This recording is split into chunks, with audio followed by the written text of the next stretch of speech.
Oke. Assalamualaikum warahmatullahi wabarakatuh. Terima kasih atas kesempatannya. Mudah-mudahan nanti apa yang saya sampaikan ini sesuai dengan yang diharapkan. Jadi judul yang diberikan kepada kami itu adalah Sejarah dan Perkembangan Terjemahan Al-Quran Kementerian Agama.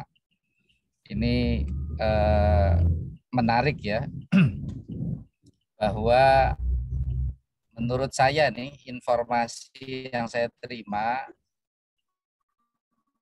Kementerian Agama atau terjemahan Al-Quran di Indonesia ini adalah salah satunya proses penerjemahan Al-Quran yang resmi dilakukan oleh negara dan ada lembaganya oleh negara.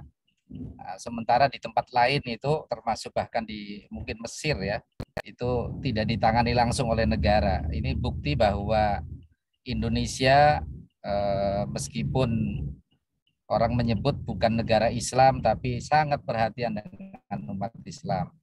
Karena itu apa yang diinisiasi oleh panitia untuk mendiskusikan ini terutama untuk tenaga teknis ya ini adalah menarik.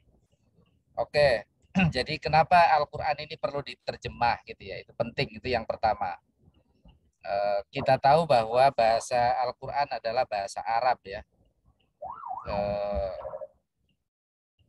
Karena bahasa Arab, sedangkan Indonesia ini adalah tentu saja kita tahu bahasanya bukan bahasa Arab, maka agar Al-Quran betul-betul fungsional, salah satu pintu masuknya adalah bagaimana Al-Quran ini diterjemahkan dengan bahasa di mana Al-Quran itu hadir ya, dalam hal ini adalah di Indonesia. Karena memang makna terjemah adalah intiqalul lughah ila lughatil ukhra gitu ya. Mengalih bahasakan satu bahasa kepada bahasa yang lain sesuai mungkin dengan bahasa tujuan kitab atau buku ini akan dipasarkan di mana gitu. Jadi itu yang pertama. Sebagaimana kita tahu bahwa Al-Quran menggunakan bahasa Arab, Al-Quran sebagai petunjuk, maka dia akan bisa difahami kalau dia dimengerti oleh orang yang membacanya, orang Islam yang membacanya. Dan tadi saya sebutkan bahwa pemerintah Indonesia menaruh perhatian yang sangat besar terhadap keberadaan terjemahan Al-Quran ini. Ini menarik ini. Oke, berikutnya ini sejarahnya. Jadi nanti Bapak Ibu Zoom, para peserta Zoom ya, ini ternyata prosesnya juga cukup panjang ya. Jadi ternyata ini sudah ada dalam rencana pembangunan nasional ya. Pembangunan nasional semesta berencana tahap 1 itu sudah ada. Jadi tahun 60. Tentu kalau Bapak Ibu dari pesantren, di kalangan pesantren sendiri sudah banyak juga jauh sebelum 60 ini penterjemahan bahasa sesuai dengan bahasa daerah ya, yang biasanya menggunakan huruf pegon gitu ya. Ini terus berkembang tahun 62, 67, 71 gitu ya. Ini 71 ini adalah tahun pertama ada istilah Al-Quran dan terjemahannya ya. Jadi Al-Quran dan terjemahannya. Di komunitas agama lain itu juga ada Alkitab dan terjemahannya untuk kitab Bible ya.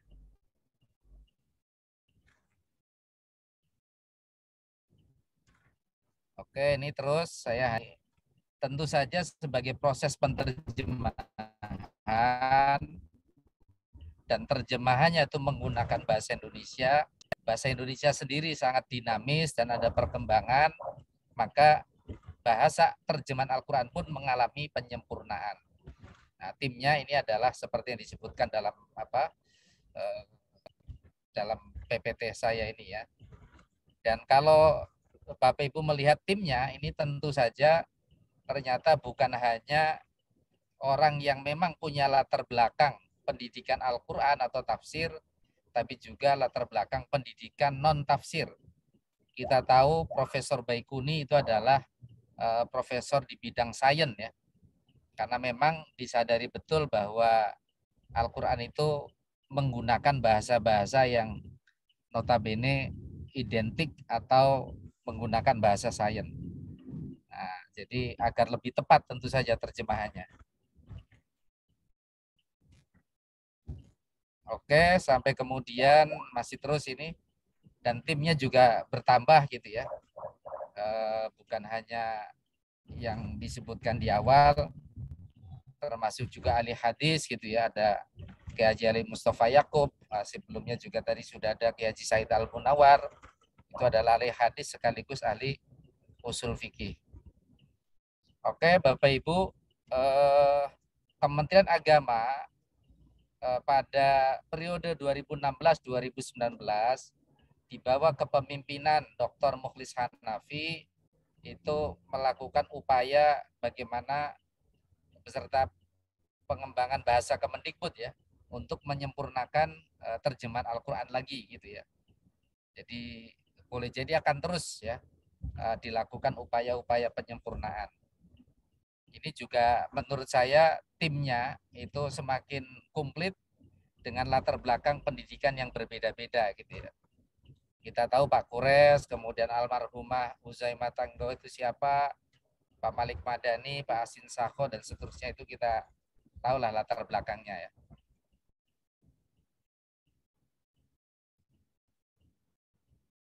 Oke, mungkin di bagian akhir saja yang mungkin perlu saya sampaikan karena saya waktu masih menjadi dosen pernah bergabung menjadi tim penyempurnaan terjemahan Al-Qur'an terutama dari perspektif gender. Ini kenapa perspektif gender itu tentu saja adalah perspektif baru gitu ya, yang sebelumnya tidak ada dan terjemahan Al-Qur'an juga dirasa perlu untuk menyesuaikan ya paradigma gender. Ini juga bukti bahwa ulama kita, para penerjemah kita juga merespon perkembangan bahasa Indonesia sekaligus merespon isu-isu sosial ya. Itulah kenapa penyempurnaan terjemahan Al-Qur'an itu terus dilakukan gitu ya. Oke, ini sekedar contoh. Tentu saja kita tahu bahasa Indonesia pun ada ejaan lama, ada ejaan baru, ada ejaan yang disempurnakan gitu ya. Dan ini terlihat dari terjemahan Al-Quran yang kita miliki. Dan yang menarik Bapak Ibu, karena otoritas negara ini begitu kuat, maka siapapun yang menerbitkan Al-Quran, penerbitnya boleh berbeda, itu ternyata Quran terjemahan yang diterbitkan itu harus selalu mengikuti terjemahan Kementerian Agama dan harus melalui proses tashih ya, tashih dari sisi bahasanya gitu ya, sampai tashih juga dari sisi terjemahan. Dan ini menarik ya.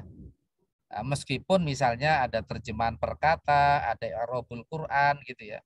Itu semuanya tetap menggunakan terjemahan Kementerian Agama. Ini bukti bahwa terjemahan Kementerian Agama itu adalah yang otoritatif gitu ya.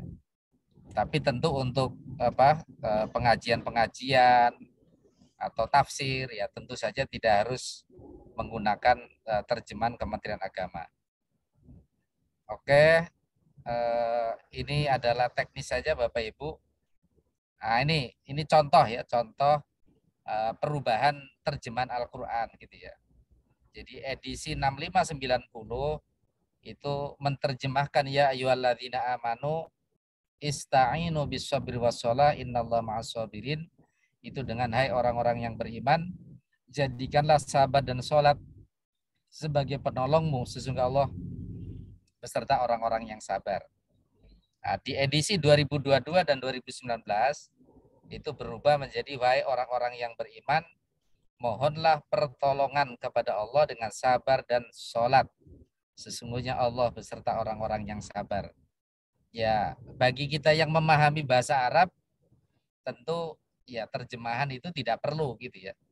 Tapi bagi yang tidak memahami bahasa Arab, tentu ini sangat penting gitu ya. Nah, contohnya seperti ini. Nah, para penerjemah itu menurut saya terus mengembangkan terjemahannya dengan menggunakan bahasa-bahasa yang pas. Nah, termasuk ini Bapak Ibu.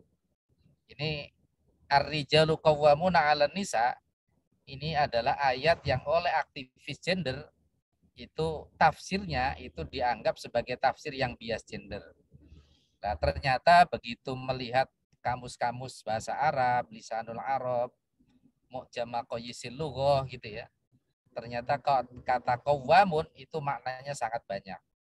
Dan ini sedikit banyak berpengaruh kepada penterjemah gitu ya. Oh, ternyata qawwamuna 'alan nisa kalau dimaknai atau terjemahnya pelindung itu seolah-olah kemudian perempuan hanya menjadi objek, tidak menjadi subjek. Dan dari situlah kemudian saya menduga kenapa perempuan itu ketika keluar rumah harus menggunakan mahram ya dalam fikih lama. Nah, dalam fikih yang baru, lah ini ternyata ini juga implikasi dari terjemahan Al-Quran menurut saya yang berubah gitu ya. Ini surat An-Nisa. Oke, kita lihat contoh apa? Itu adalah contoh-contoh yang menurut saya membuka mata kita bahwa terjemahan itu berubah. Ayat Al-Qur'annya insya Allah sampai yaumil kiamah, ya insya Allah bukan insya Allah ya pasti ya, itu tidak akan berubah. Nah, termasuk juga penggunaan kata buta diubah menjadi tunanetra ini juga melihat perkembangan gitu ya. Karena buta itu terlalu apa ya, kurang bagus lah gitu ya. Nah, termasuk ini Bapak Ibu, ini juga karena ramah gender ya. Wagawa kibaat Surabaya itu diubah menjadi gadis-gadis molek gitu ya, bukan gadis-gadis montok. Ini bukti bahwa ada perubahan penggunaan kata molek dan montok itu berbeda gitu loh.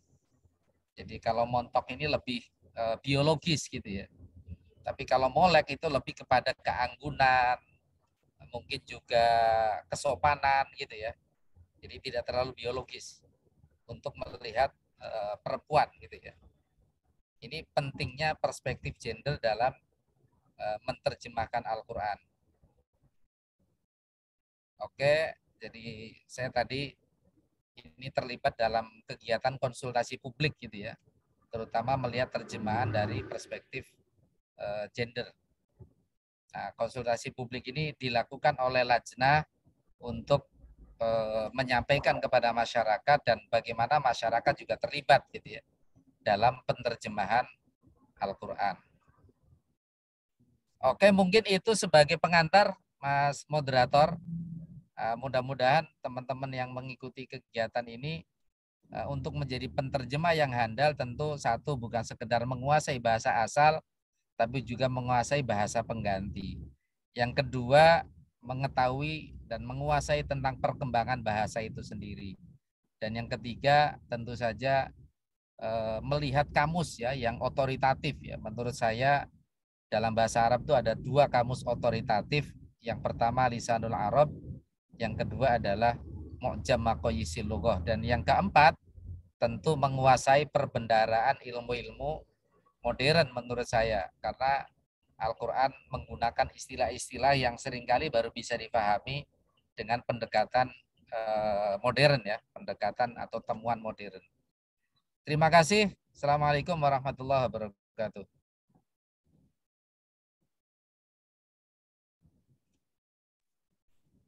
Ya, terima kasih Bapak Waryono atas paparannya yang menambah wawasan bagi kita semua yang hadir pada kegiatan hari ini. Mungkin saya sedikit ingin mengoverview catatan-catatan yang tadi Bapak sampaikan. Tadi pertama itu Bapak menyampaikan pentingnya kehadiran Al-Quran dan terjemahannya bagi masyarakat Indonesia untuk dapat dimengerti maksud dan kandungan isinya. Dan itu nanti akan menjadi pedoman implementasi masyarakat Indonesia dalam menjalankan kehidupan sehari-hari. Kemudian tadi juga sempat disinggung juga sejarah terjemahan yang ada di Indonesia itu dimulai sejak tahun 1960 dan itu sudah dicanangkan dalam Pembangunan Nasional Semesta Berencana tahap 1 dan sampai saat ini. Mungkin untuk apa ya, untuk menggali lebih dalam lagi terkait dengan perkembangan terjemahan Al-Quran di Indonesia, mungkin kami buka sesi tanya jawab. Mungkin ada dari para peserta yang ingin bertanya, mungkin bisa di raise hand atau bisa melalui chat juga. Dipersilakan.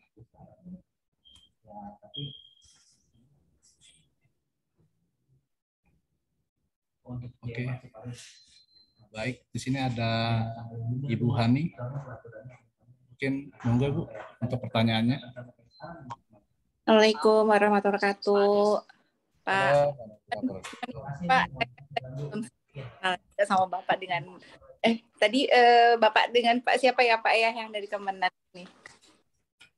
Waryono, Bu. Oh ya Pak Waryono, mohon izin Pak, saya Hani dari Kementerian SDM Pak. Sedikit menarik juga ya tadi bahasan tentang penerjemahan Al-Quran. Tapi sedikit ada yang menggelitik saya Pak. Kadang-kadang suka ada yang ini Pak, saya sekalian bertanya tuh. Ini biasanya kalau saya dapat Al-Quran yang ada terjemahannya itu Pak ada dua ya. Oh ini terjemahannya Kemenag, ini terjemahannya mana gitu ya Pak ya. Sebetulnya apakah ada bukan standar ya kalau seperti halnya hukum itu, oh ini kalau sama penerjemah tersumpah kita sudah agak percaya lah. Nah berarti apakah ada perbedaan Pak antara penerjemahan dari yang dikeluarkan oleh Kemenag dengan penerjemahan Al-Quran yang dikeluarkan oleh instansi lain? Itu aja. Jadi bagi kami mungkin yang awam ya Pak, apalagi saya gitu, sebetulnya memang ada perbedaannya di mananya gitu kan. Kan setidaknya Kemenag menjadi salah satu rujukan untuk membaca terjemahan ya Pak, bagi kami yang tidak memahami bahasa Arab secara keseluruhan, tapi kalau cuma hanya beberapa huruf, beberapa kata mungkin kita paham insya Allah gitu. Itu saja mungkin Pak pertanyaan saya. Terima kasih Pak. Terima kasih Ibu Hani. Gimana langsung dijawab Pak Moderator? Monggo Pak, mungkin bisa langsung direspon Pak untuk pertanyaannya. Terima kasih. Ini pertanyaannya bagus ya. Ya, jadi di Indonesia ini yang betul-betul mendapat kewenangan ya dari mulai sisi penulisan dan terjemahan itu adalah Kementerian Agama. Dalam hal ini adalah Lajnah gitu ya. Tapi negara setahu saya juga tidak melarang para pihak yang punya otoritas untuk menerjemahkan Al-Quran. Saya tahu misalnya ini ya, Profesor Quraish Shihab itu juga punya terjemahan Al-Quran yang diterjemahkan oleh beliau sendiri. Kemudian yang kedua, Ustadz M. Tholib ya, di Yogyakarta itu juga punya terjemah tafsiriyah Al-Quran. Itu juga beliau ada gitu ya. Nah, ini masyarakat, saya pertama menyarankan memang bila punya kesempatan gitu ya, tentu akan bagus menguasai bahasa Arab. Tapi kalaupun tidak, ya minimal pintu masuknya adalah belajar agama melalui terjemahan Al-Quran. Tapi Bapak Ibu perlu tahu bahwa terjemahan itu baru bisa menyampaikan pesan sedikit dari isi Al-Quran. Sehingga kalau kita hanya berpedoman pada terjemahan Al-Quran, boleh jadi, mohon maaf, ada kekurang tepatan ya. Jadi Bu Hani, saya menyarankan belajar Al-Qur'annya tidak berhenti pada terjemah atau lewat terjemah gitu ya. Tapi syukur melalui kitab-kitab tafsir yang otoritatif. Nah, jadi kalau akan lebih mantap ya Ibu belajar terjemah Al-Qur'annya Kementerian Agama saja. Karena di situ sudah menghimpun berbagai ahli, berbagai latar belakang, dan semuanya insya Allah otoritatif karena itu melalui proses seleksi ya oleh pemerintah. Terima kasih. Baik, terima kasih Pak Waryono atas jawabannya. Terima kasih Ibu. Baik, terima kasih Pak Waryono. Mungkin untuk pertanyaan selanjutnya ini ada Pak Abrar ya. Ya, mungkin waktu dipersilakan Pak Abrar. Ada Pak Neng juga. Ya, Bu terima Neng. kasih. Ya, Pak Abrar, silakan. Terima kasih. Ya. Assalamualaikum warahmatullahi wabarakatuh. Assalamualaikum warahmatullahi wabarakatuh. Saya Abrar, Pak. Maaf, saya penerjemah di Kementerian Agama Kabupaten Tanah Datar di Sumbar, Pak. Oh, ya. Ya, penerjemah bahasa Arab, tapi baru beberapa tahun ini gabung, Pak. Dulu beberapa tahun yang lalu kan kita sering menemukan kasus ada kasus-kasus Al-Quran yang diisukan ada kesalahan dan lain sebagainya. Saya pernah disuruh oleh Bapak Kemenak, Pak, saya coba dilihat lagi, saya suruh ngaji dulu, dilihat lagi apakah benar ada kesalahan atau tidak. Nah, yang jadi pertanyaan saya, apakah kita di Kementerian Agama sampai ke Kanwil ini punya otoritas untuk itu, Pak? Nah, yang kedua, beberapa waktu yang lalu Kemenak meluncing ada JFT Pentashih Al-Quran. Ya. Pentashih Al-Quran dan grade-nya lebih tinggi lagi dari kita ini. Alhamdulillah. Alhamdulillah. Ya, tanggung jawabnya berat, Pak. Ya, benar. Nah, jadi ini Pak, antara apakah Pentashih itu dia punya otoritas terjemahan atau mereka memang melihat perkembangan Al-Quran itu sendiri atau bagaimana? Terima kasih, Pak. Ya. Terima kasih, Pak Abrar. Ini dari Kementerian Tanah Datar ya. Bukan Tanah Guntung. Ya, Pak. Ya.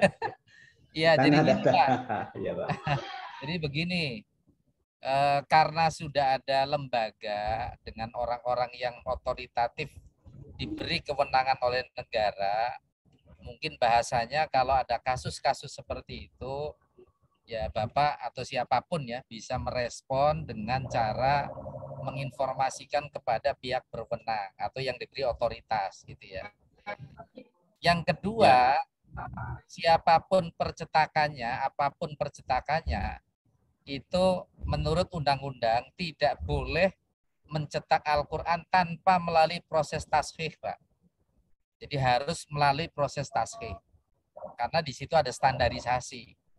Nah, begitu dia tidak melalui proses tashih, tidak uji tashih, ya tentu saja itu pelanggaran ya terhadap undang-undang.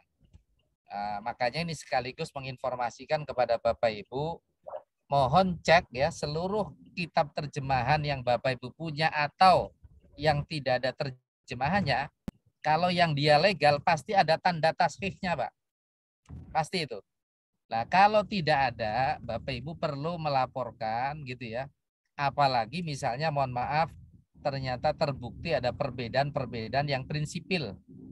Nah, ini yang seringkali di masyarakat agak ramai gitu ya. Jadi tolong seperti itu, Pak. Kemudian yang kedua, betul di Lajnah itu ada JFT Pentashihan Al-Quran. Nah, ini JFT baru ini, Pak. Bagus, Pak. Karena memang perlu orang yang concern dan komit ya. Bukan sambilan gitu loh. Nah, kalau Pak Abrar ini kan sambilannya banyak deh kelihatannya. Jadi begitu, Pak ya. Jadi kalau ada kasus-kasus tidak perlu kemudian diramaikan di grup WA gitu ya.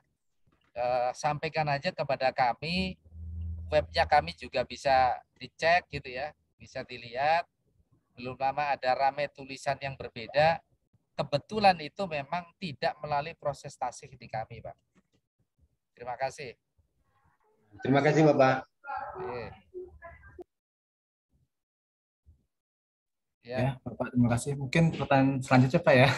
Ini ya, ada ya Ibu Neng. Waktu dipersilakan Ibu Neng. Kelihatannya Sunda ini Bu Neng. Iya, Pak. Assalamualaikum warahmatullahi Pak. Waalaikumsalam warahmatullahi wabarakatuh. Penerjemah Mahkamah Agung. Kebetulan penerjemah bahasa Arab, Pak. Wih, luar biasa ini. Cuman nggak kepake, Pak. Oh. Ya, jadi gimana, yang ingin saya tanyakan, kebetulan Bapak tadi udah membahas yang soal An-Naba. Ini menjadi perdebatan saya dengan teman-teman kemarin. Kok ada gitu ya di Al-Quran itu kata-kata yang menjurus ke negatif gitu ya. seperti montok, seperti masih banyak lagi gitu.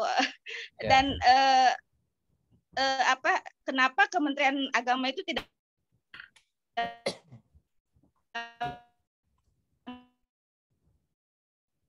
apa, Bu?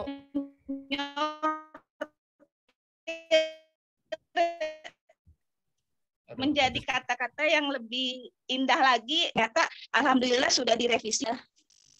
Iya, oke. Iya, Pak. Sudah direvisi sama Kementerian Agama dan alhamdulillah ternyata sudah ada follow up-nya. Yang kedua yang ingin saya tanyakan, Pak. Ya.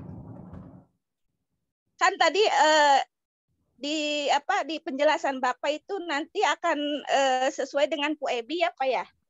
Kata-kata di dalam Al-Qur'an itu. Ya. Akan menyesuaikan.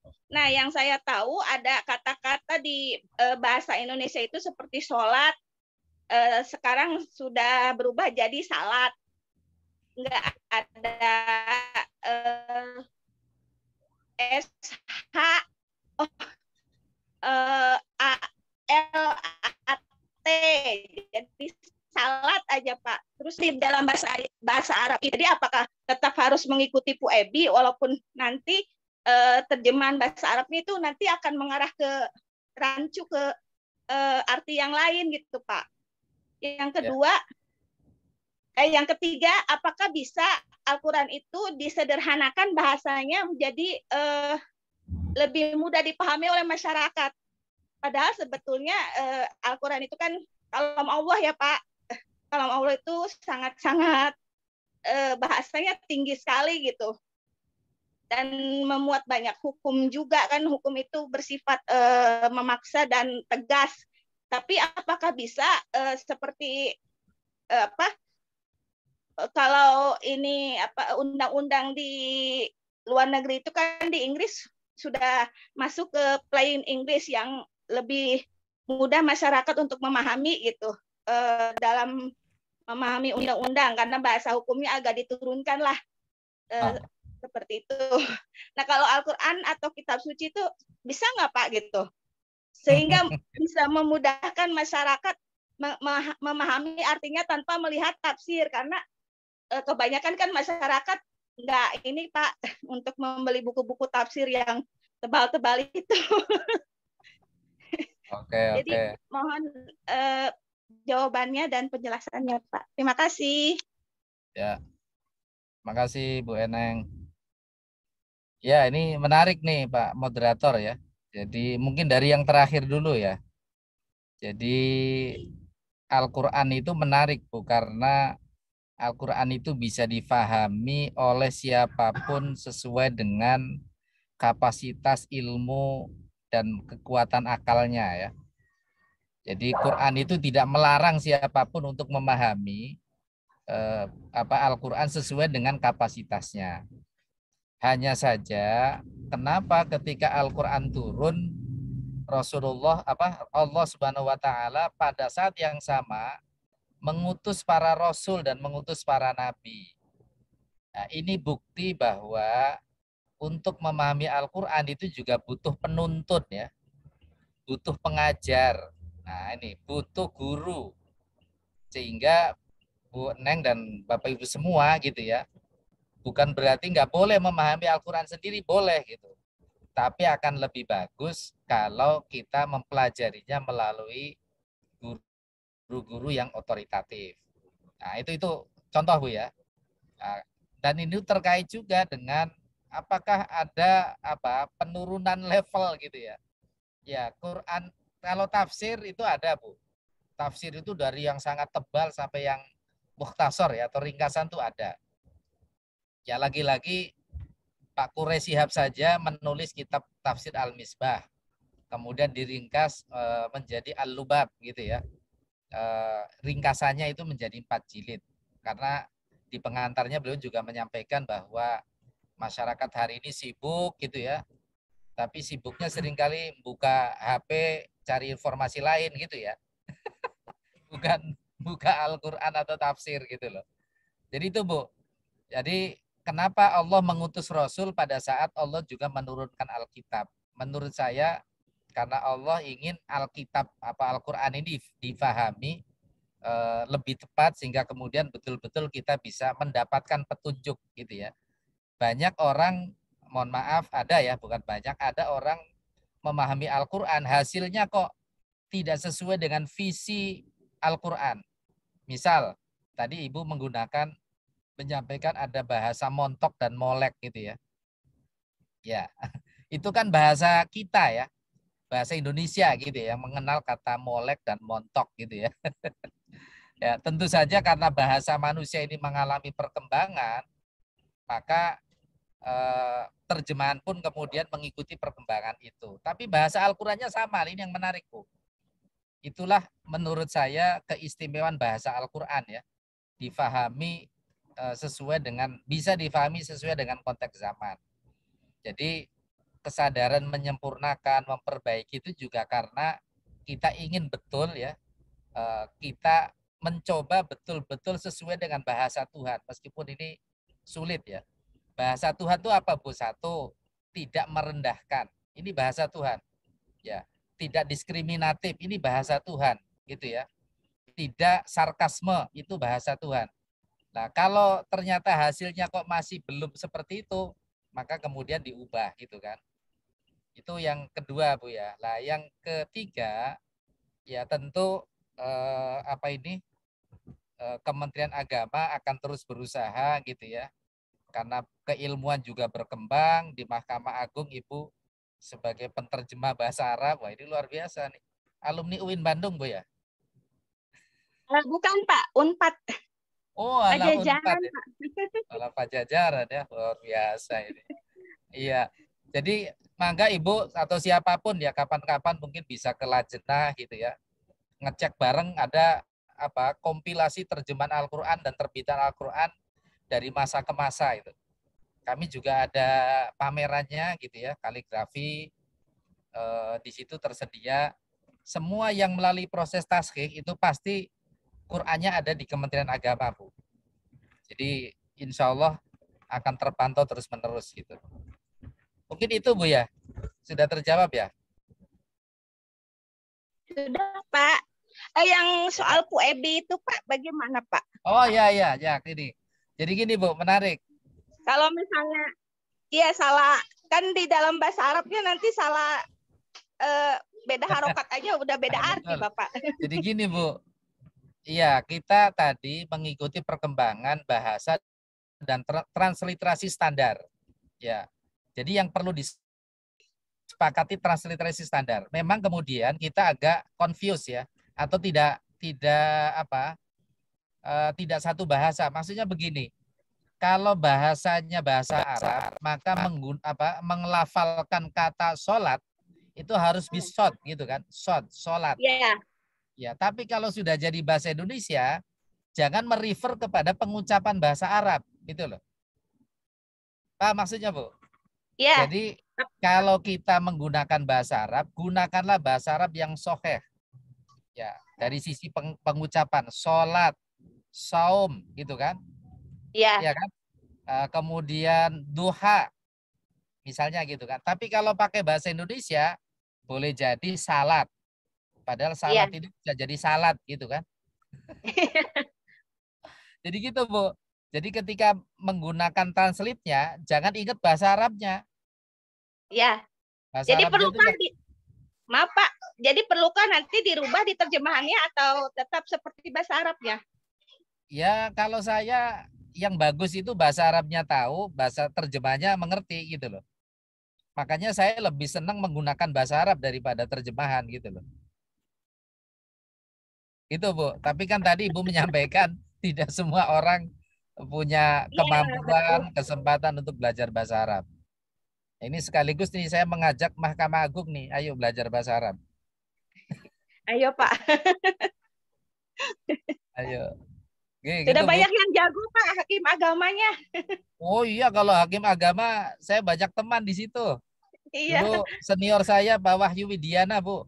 Badilan. Iya Pak. Iya, itu senior saya itu. Pak Mukti Arto, masih ada nggak Pak Mukti Arto? Nah, itu juga senior Jadi saya itu. Pak, kembali lagi, jadi kalau menurut Bapak di Kemenak itu untuk arti terjemahannya tidak usah disesuaikan dengan Puebi atau mengacu ke bahasa Arabnya aja udah gitu. Ya kita mengikuti itu Bu, perkembangan bahasa Indonesia karena kan Oh, Al-Quran perkembangan. dan terjemahan ke bahasa Indonesia. Bahasa Indonesianya ada standar, ya kita ikut itu. Itu Bu. Jadi bisa kemungkinan direvisi lagi dong Pak, Ya sesuai bisa, Puebi. iya bisa, bisa Oke, terbuka gitu. Itu Bu. oke. Terima kasih. Itu Kasih Bu, Pak. ya Bu Nermil, enggak Bu Nur. Ini saya udah nyampe terminal bandara 2 ini. Aduh, baik, baik. Terima kasih sekali, Bapak. Mohon maaf, Bapak, pesawat jam berapa, Bapak? Pesawat jam 12.20. 12.20. Oke, berarti masih sempat ya, Pak ya. Terima kasih sekali, Bapak. Kami senang sekali ini bisa bertemu dengan Bapak di tengah kesibukan Bapak. Bapak masih berkenan memberikan materi ya untuk kami. Jadi memang ini penerjemah Pak, ini juga JF yang sebenarnya sudah cukup lama, dan di dalam JF penerjemah itu justru secara khusus kami menyiapkan tugas untuk penerjemahan Al-Quran Pak, dan ini tadi sudah disinggung oleh Mbak Neng, ini menjadi tugas penerjemah ahli utama. Dan sampai saat ini karena penerjemah ahli utamanya baru 2 orang dan beliau ini bukan di Kementerian Agama dan memang tidak bersinggungan dengan teks-teks keagamaan, jadi memang belum mengambil tugas tersebut. Tapi sebenarnya harapan kami Pak dari instansi pembina, suatu saat ada ini penerjemah yang bisa turut berkontribusi dalam penerjemahan Al-Quran Pak. Nah ini harapan kami sebenarnya Pak. Semoga saja bisa terwujud satu saat. Nah mohon izin Pak, ada beberapa pertanyaan. Beberapa waktu lalu saya pernah membaca bahwa Kementerian Agama ini semacam launching ya Pak, meluncurkan penerjemahan Al-Quran ke bahasa daerah Pak.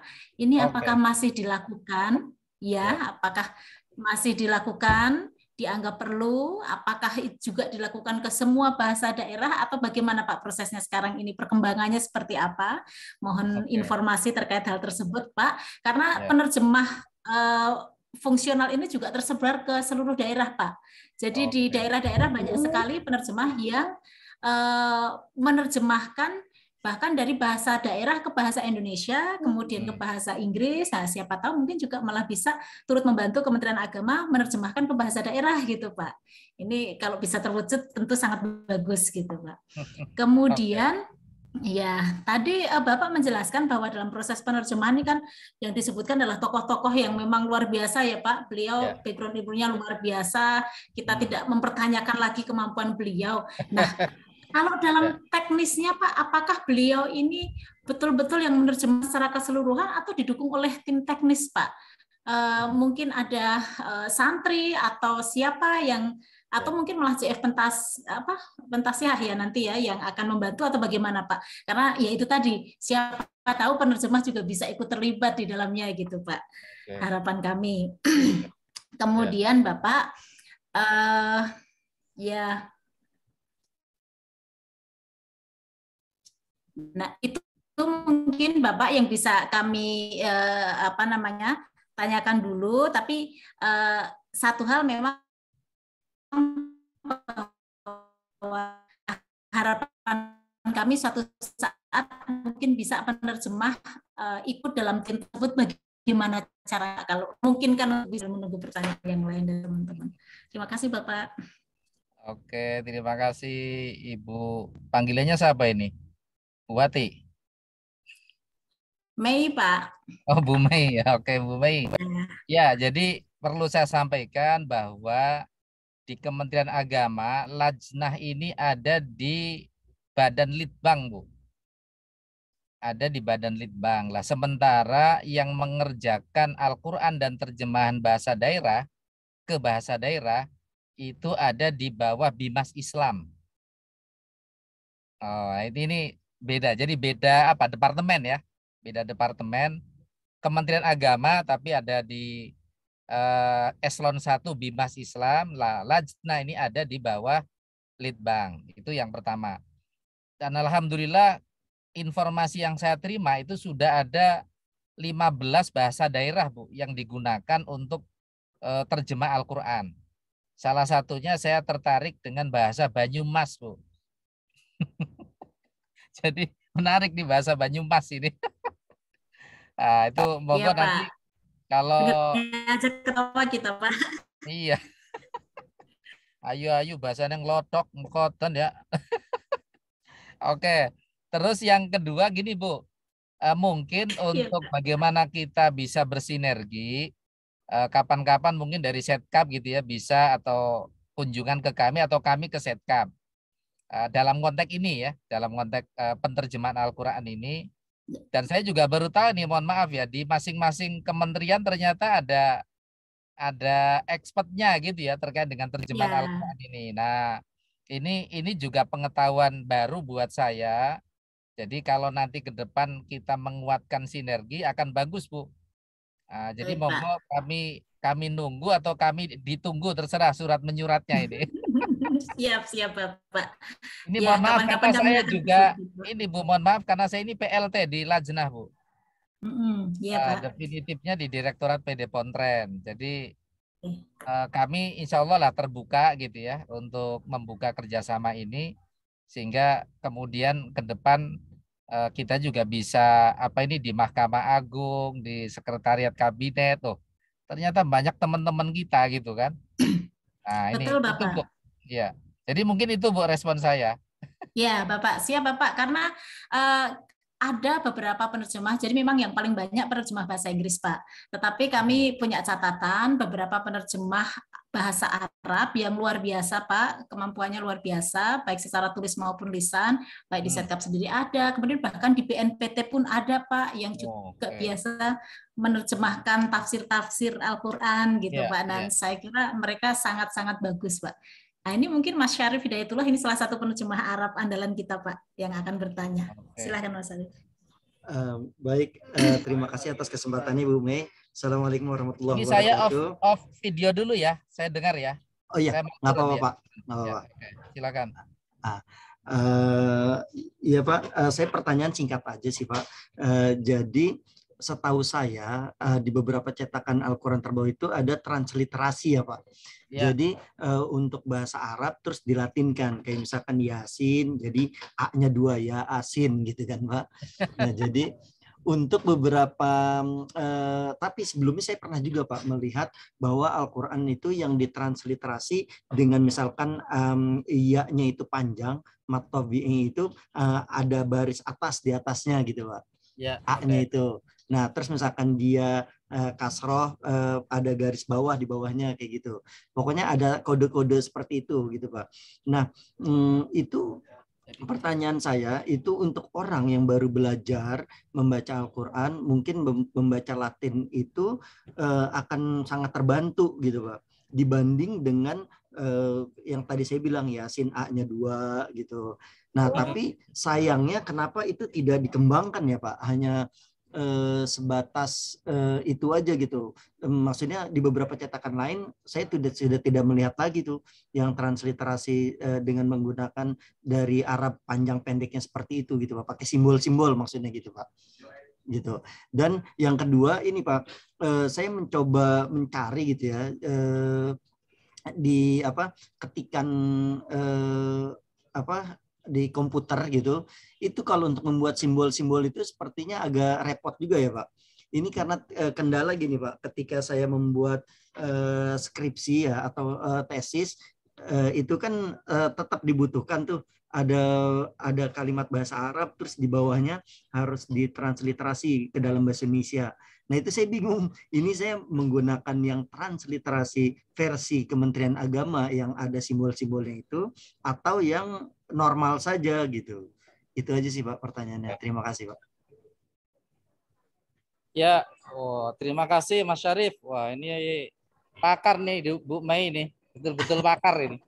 Betul, Bapak, pakar kita, andalan kita, Pak. Ini saya perlu kapan-kapan ketemu ini. Oh iya, Pak, silakan, itu Pak. Kami cek nanti, Pak. Saya kenal baik dengan Pak Mukhlis Hanafi, Pak. Wah, di itu Lajnah Tasih. iya. Oke. Jadi gini Pak Sarip ya. Jadi transliterasi sendiri itu kan mengalami perkembangan ya. Jadi termasuk yang digunakan oleh negara atau institusi itu ada referensinya ya. Jadi misalnya yang panjang itu dulu saya masih ingat betul dulu memang pakai garis di atas gitu ya. Iya betul Pak. Tapi belakangan ada juga perkembangan ketika panjang tuh hurufnya double. Iya. Jadi misalnya Yasin itu ya-nya jadi 2 gitu kan. Dan seterusnya. Nah ini memang dilemanya adalah bagi orang-orang yang hanya membaca terjemah tapi kemudian mohon maaf tidak memahami tajwid.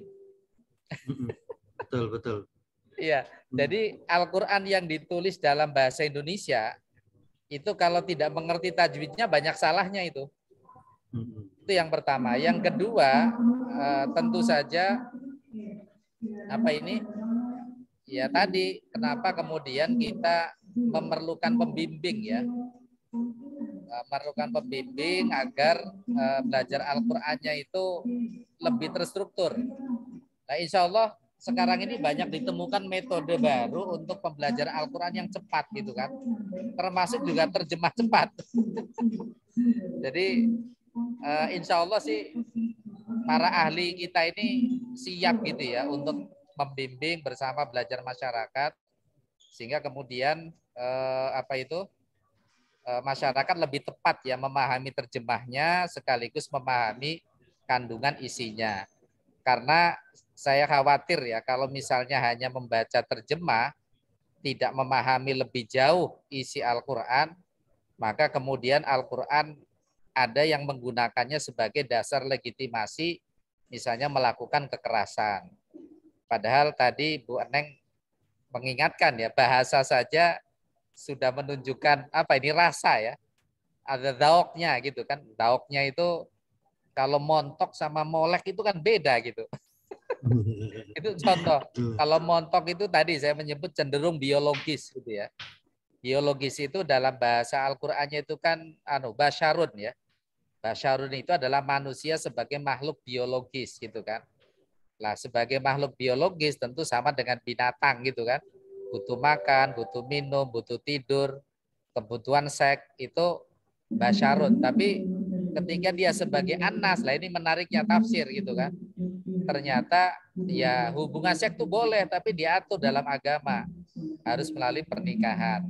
Itu ketika manusia tidak berhenti sebagai basyarun tapi sebagai anas atau al-insan gitu kan. Kira-kira gitu ya Mas Syarif ya. Oh baik Pak, terima kasih Pak. Sharing saja ini. Oke. Mungkin satu lagi ya. Mas. Oke, baik. Bapak. Mungkin selanjutnya dipersilakan untuk Ibu Anjar untuk pertanyaan. Iya, Bu Anjar. Dari mana ini Bu Anjar? Monggo Ibu. Izin Bapak, dari Pusdiklat MA Bapak. Pusdiklat Mahkamah Agung. Oh, oke. Ya, betul. Baik Bapak, terkait transliterasi ini menyambung pertanyaan Mas Syarif. Seperti yang Bapak bilang, memang kan kalau menurut saya memang benar Pak, ketika orang membaca Al-Quran dengan transliterasi itu menyesatkan Pak. Jadi memang harus belajar bahasa Arab otomatis karena kita kan Muslim juga gitu. Karena tidak ketahuan Pak itu ketika panjangnya 1 harokat, 2 harokat, ada yang 3 dan ada yang 5 gitu Pak. Nah, A-nya itu apakah di misalnya 2 harokat 2, ketika 5 harokat jadi 5 gitu kan? Karena kalau tetap double itu berbeda gitu Pak. Nah, apakah memang pertanyaan saya ketika kan Muslim itu tidak bisa belajar bahasa Arab atau membaca Al-Quran itu hanya dari transliterasi karena menurut saya itu justru menyesatkan gitu. Apakah Al-Quran itu perlu Pak menuliskan transliterasi itu Pak? Kalau terjemahan benar harus karena kan dari bahasa Arab ke bahasa Indonesia. Nah, transliterasi ini Pak yang jatuhnya menyesatkan gitu. Kenapa tidak dihapuskan saja gitu Pak? Karena kan ketika kita belajar bahasa Arab, ketika kita ingin baca Al-Quran ya harus belajar bahasa Arab gitu, bukan dari transliterasinya, karena itu akan sangat kacau sekali begitu Pak. Terima kasih. Ya, oke. Terima kasih Bu Anjar. Wah, ini ya masyarakat kita kan memang bermacam-macam ya. Jadi sebenarnya sejak awal Al-Quran itu kan memerintahkan kita untuk membaca, untuk belajar ya. Nah, sayangnya karena alasan tertentu kemudian kita tidak sempat belajar Al-Quran gitu ya. Nah, mengenai larangan ini terus terang begini, jangankan transliterasi ya, dulu sempat berkembang menerjemahkan Al-Quran saja tidak boleh kan? Iya kan? Dulu itu sempat loh ada diskursus ya, bahkan ada pendapat ulama bahwa Al-Quran itu tidak bisa diterjemahkan. Karena begitu diterjemahkan ke dalam bahasa lain, itu maknanya menjadi tergerus. Gitu ya, maknanya menjadi kehilangan, bahkan mungkin ya, saya sedikit mempelajari bahasa Arab. Bahasa Arab itu kan bahasa yang derivasinya paling banyak ya, dibanding bahasa non-Arab. Nah ternyata masing-masing derivasi ini maknanya berbeda-beda gitu loh. Dan ini tidak mungkin diserap oleh bahasa terjemah. Nah makanya terlepas dari apakah nanti ke depan surat Yasin yang dibaca di masyarakat itu kan kebanyakan transliterasi ya, sehingga kemudian ya pembacanya masih banyak yang kurang tepat. Tapi mungkin begini Bu Anjar ya, untuk pemula oke lah gitu ya, untuk pemula bahwa membaca menggunakan transliterasi itu boleh. Tapi kita ajak untuk jangan puas menjadi pemula. Tapi bagaimana dia menjadi advance gitu ya. Nah, ini untuk menjadi advance ini tentu perlu membangunkan kesadaran bahwa Bapak membaca Al-Qur'an itu ada ilmunya atau Ibu ya, ada tajwidnya, ada ilmu nahwu sorofnya gitu kan. Sehingga tadi Bu Neng juga menyebutkan beda harokat saja sudah beda arti gitu kan. Beda lafaz itu juga sudah beda arti. Itu ya, kecuali yang diperbolehkan dalam qiraah sab'ah misalnya gitu ya. Jadi begitu Bu, kalau konteks untuk melarang nanti mungkin kejaksaan ya. Atau nanti Mahkamah Agung gitu. Kami tidak dalam kapasitas itu gitulah. Tapi memang betul kalau membaca lewat transliterasi boleh jadi banyak tidak tepat dalam pengucapan ya. Terima kasih. Ya, makasih Pak Waryono. Izin Pak, ini kiranya apakah masih bisa satu atau dua pertanyaan? Soalnya ini Sebentar. ada, ya. Sebentar, saya tanya staf dulu ya. Oke, baik.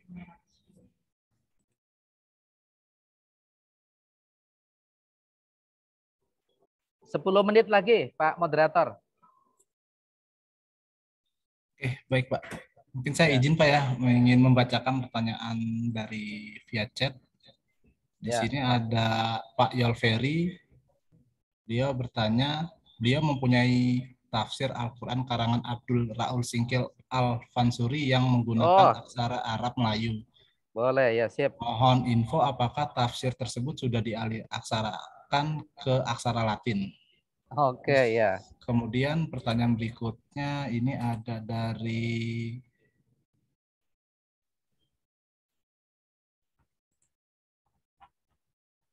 mana? Dari Ibu Ratih.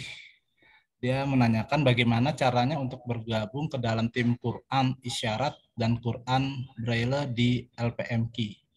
Mungkin itu saja Pak, ada pertanyaannya Pak. Terima kasih. Oke.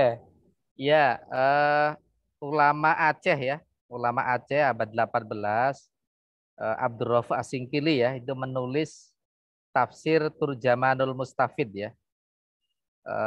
Itu alhamdulillah Pak, itu sudah diterjemahkan, ditranslate dalam bahasa Indonesia menjadi 3 jilid yang dilakukan oleh Dinas Singkil ya.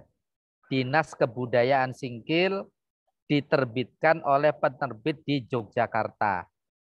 Jadi kalau Bapak pengen mendapatkan, mungkin bisa datang ke Kepala Dinas Singkil.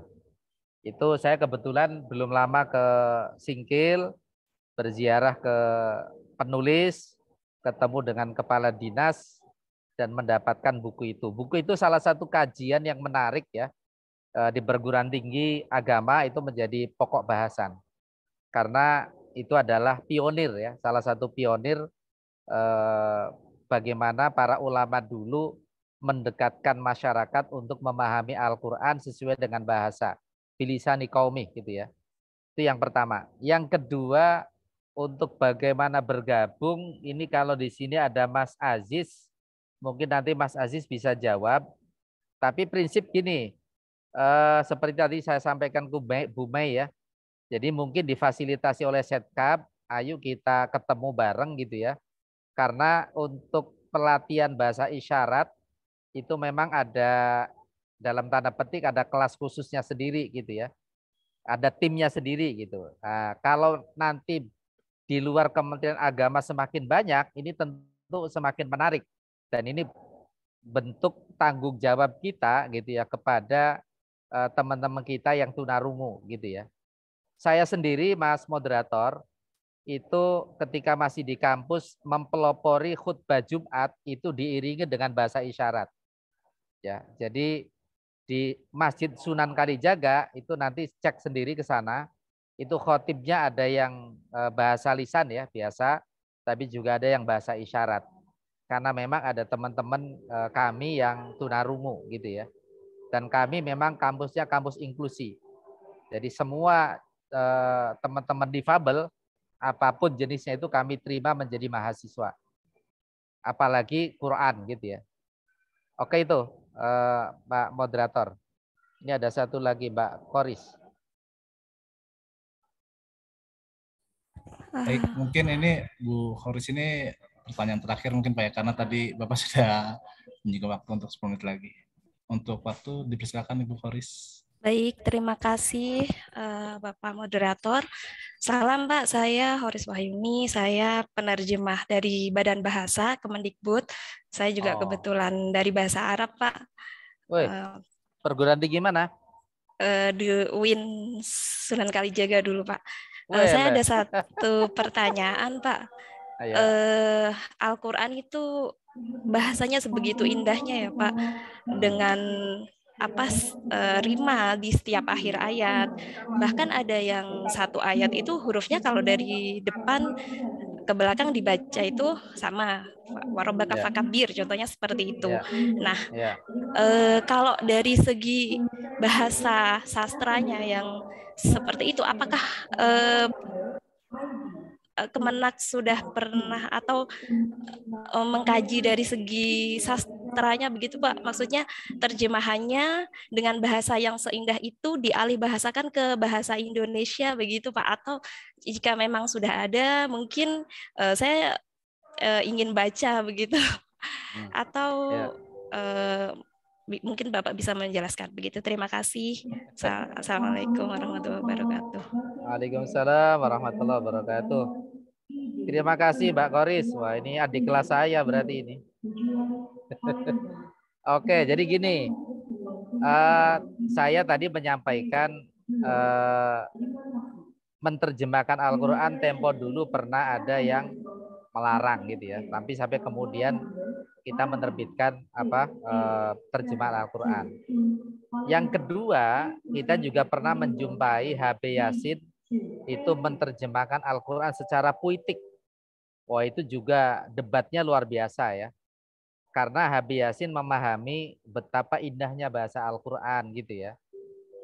Saking indahnya kemudian karena beliau sastrawan, maka kemudian menerjemahkan Al-Quran secara puitik. Nah, terakhir ini informasi Mbak Koris,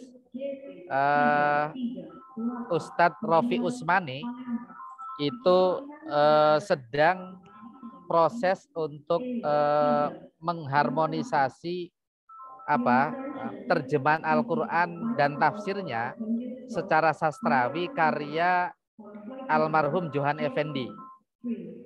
Ya, jadi Johan Effendi itu menulis buku sudah terbit judulnya Pesan-pesan Al-Quran. itu setiap di akhir uraian dalam surat itu beliau menjelaskannya dengan puisi. Jadi indah sekali gitu ya. Nah, apalagi kalau Mbak Khoris tadi punya pengalaman dari bahasa dan sastra Arab, wah itu ada ilmu arudnya gitu ya. Quran itu luar biasa. Ya, saya membaca Al-Quran itu kadang tidak mengejar khatam gitu ya. Jadi seperti dulu sahabat belajar kepada Rasulullah 1-2 ayat, saya bolak-balik itu subhanallah. Dan itu yang dikutip oleh Pak Quraisyab ya. Setiap kita membaca Al-Quran pasti ada pemahaman yang baru dari Al-Quran itu. Mengenai kajian sastranya tentu sangat banyak. Teman kita Profesor Nurholis Setiawan itu disertasinya di Jerman itu khusus membahas aspek sastrawi Al-Quran. Nah, itu silakan nanti dicari Mbak Khoris, diterbitkan oleh penerbit di Jogja ya. Nah, Mbak Khoris mesti tahu itu karena terbitan Jogja gitu loh. Baik Pak, siap. Alumni tahun berapa Mbak? Saya 2015 Pak. 2014 Pak, 2014. Iya, saya baru lulus 2018. Bapak dokter. Ya, oke, makasih.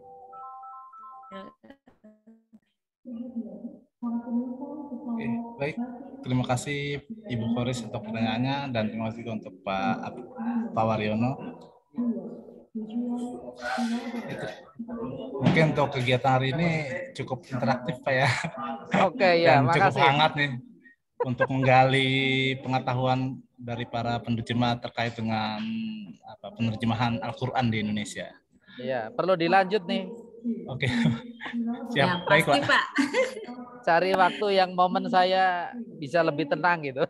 Iya, betul Bapak. Terus terang ini baru pertama kali Pak membahas penerjemahan Al-Quran, jadi pasti banyak yang tertarik dan kami juga udah terpikir nanti harus lanjut lagi Pak, tentu pasti. Oke, siap. Terima kasih banyak. Ini Pak. Mohon maaf ini karena saya harus masuk ini. Oke, baik Bapak. Oke, baik Bapak Ibu penerjemah, kami ucapkan terima kasih untuk partisipasi aktifnya di dalam kegiatan BIMTEK hari ini dan tidak lupa juga kami ucapkan terima kasih kepada Bapak Waryono atas paparan dan diskusinya yang menyenangkan dan bermanfaat. Amin. Semoga BIMTEK hari ini dapat memberikan manfaat dan penambah wawasan pengetahuan kepada Bapak Ibu penerjemah sekalian. Dan perlu kami informasikan juga untuk kegiatan BIMTEK esok hari itu ada dengan tema kemahiran berbahasa Indonesia mendukung proses kreatif penerjemahan. Dan untuk mulai kegiatan BIMTEK esok pada hari Kamis pada tanggal 3 November itu akan dimulai lebih pagi yaitu pada pukul 9 dan kami harapkan partisipasi aktif kembali dari para Bapak Ibu penerjemah dalam kegiatan BIMTEK pada hari Kamis nanti. Dan akhir kata kami ucapkan terima kasih, semoga sehat selalu dan sampai ketemu di lain kesempatan. Wassalamualaikum warahmatullahi wabarakatuh. Waalaikumsalam warahmatullahi wabarakatuh. Silakan Bu Mei sebagai koordinator Lajnah di Taman Mini. Ya, baik Bapak. Ya, sekalian rekreasi. Ya, setuju. Terima kasih banyak Bapak. Terima kasih Bapak. Terima kasih. Pak. Monggo. Assalamualaikum. Waalaikumsalam. Izin live nggih. Iya. Ya. Monggo silakan Bapak. Oke. Terima kasih Bapak Ibu semuanya. Sampai berjumpa kembali hari Kamis ya.